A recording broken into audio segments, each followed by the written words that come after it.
सोलापूर शहरातील गुन्हेगारी टोळीवर पोलिसांचा दणका, तिघे 2 वर्षांसाठी तडीपार। सोलापूर शहरात गंभीर गुन्हे करणाऱ्या 3 जणांच्या टोळीवर फौजदार चावडी पोलीस ठाण्याच्या वतीने मोठी कारवाई करण्यात आली। नवाब शेख वय 28, अशफाक शेख वय 33 व समद उर्फ अल्लू शेख वय 39 या तिघांना सोलापूर व धाराशिव जिल्ह्यातून 2 वर्षांसाठी तडीपार करण्यात आले आहे। सदर आरोपींनी 2019, 2020 व 2025 मध्ये साथीदारांसह मिळून मारहाण, दमदाटी, शिवीगाळ, जनतेच्या मालमत्तेचे नुकसान असे गंभीर गुन्हे केले होते। या गुन्ह्यांमुळे परिसरात दहशतीचे वातावरण निर्माण झाले होते।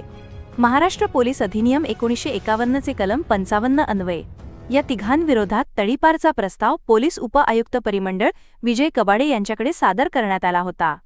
प्रस्तावाची दखल घेत पोलीस उप-आयुक्त यांनी तिघांना 2 वर्षांसाठी तडीपार करण्याचे आदेश काढले। त्यानुसार त्यांना गुलबर्गा येथे सोडण्यात आले असून पोलिसांच्या या कारवाईमुळे नागरिकांमध्ये समाधानाचे वातावरण आहे।